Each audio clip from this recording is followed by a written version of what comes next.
For more than 2,000 years, the cure for illness was often more dangerous than the disease itself. When people cried out for healing, doctors did not reach for medicine. They reached for blades. This belief began in ancient Greece, where illness was thought to be an imbalance inside the body. Blood, they believed, was produced endlessly, and excess blood was the root of disease. To heal the body, they believed the blood must be released. What began as cautious treatment slowly became unquestioned medical law across civilizations. From Rome to the Middle Ages, bloodletting spread like doctrine rather than medicine. From Rome to the Middle Ages, bloodletting spread like doctrine rather than medicine. By medieval times, bloodletting was scheduled, ritualized, and routine. As centuries passed, the blade was trusted more than observation or doubt. During plagues and epidemics, bloodletting became even more aggressive. The weakest suffered the most: children, the elderly, and the already wounded. Yet doctors insisted failure meant only one thing: the bleeding had not gone far enough.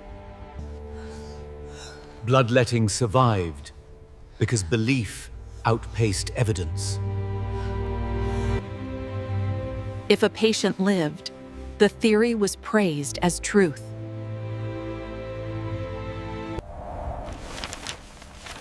Without trials or statistics, truth had nowhere to take hold. For 2,000 years, the pattern repeated without challenge. The death toll was never counted, only endured. Entire families vanished, leaving no record of the true cause. Even kings and generals were not spared the blade. In 1799, bloodletting reached the highest office in America.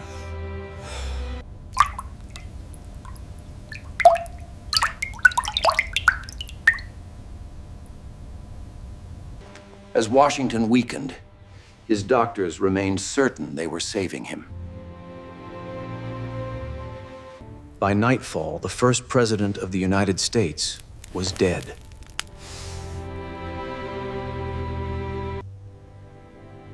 His death echoed a truth few dared to confront. Bloodletting killed quietly, disguised as wisdom. Still, the practice continued, unshaken by consequence. In the early 19th century, a few physicians began to notice something unsettling. Patients who were not bled sometimes survived longer. For the first time, outcomes were compared rather than assumed. French physician Pierre-Charles Alexandre Louis challenged centuries of certainty. His findings were clear. Aggressive bloodletting increased death.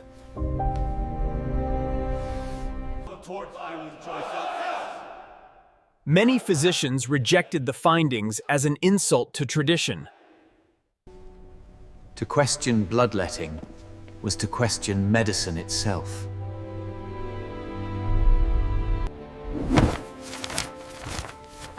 Yet evidence continued to grow, patient by patient. The old explanations no longer fit the results.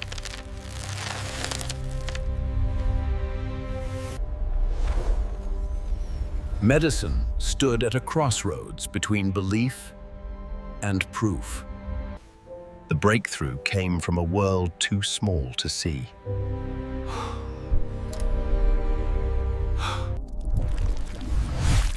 Germs, not imbalance, were the true enemy.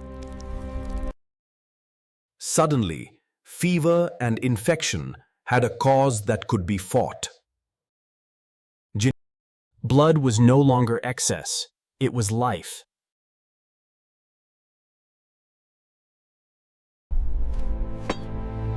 The blade was finally set down.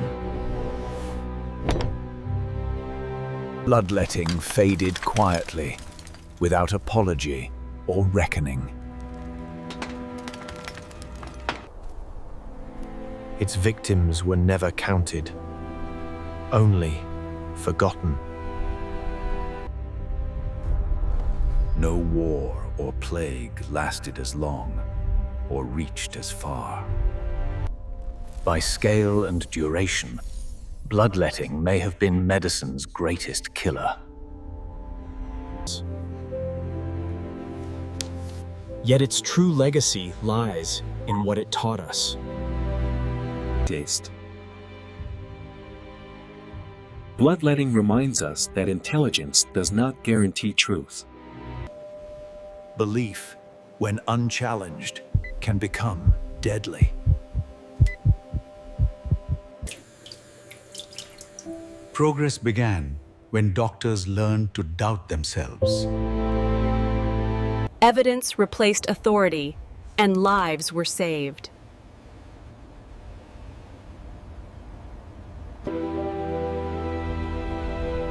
Modern medicine was born from painful lessons. But the story does not end with victory or certainty.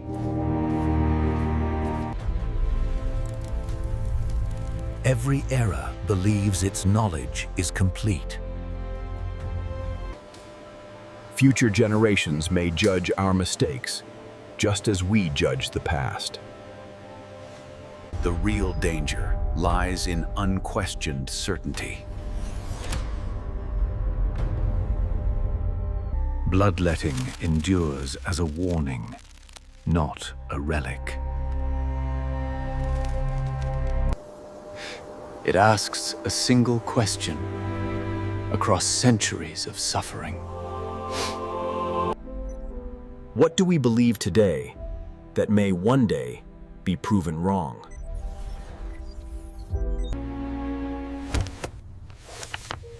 History does not condemn, it warns. Because knowledge without humility can be fatal.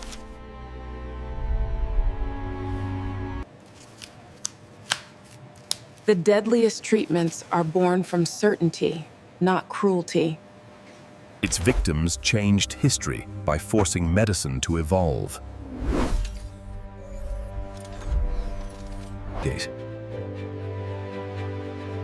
Their suffering became the foundation of modern care. The lesson remains: question everything, especially certainty. If you value stories that reveal the hidden costs of progress, subscribe for more forgotten chapters of history.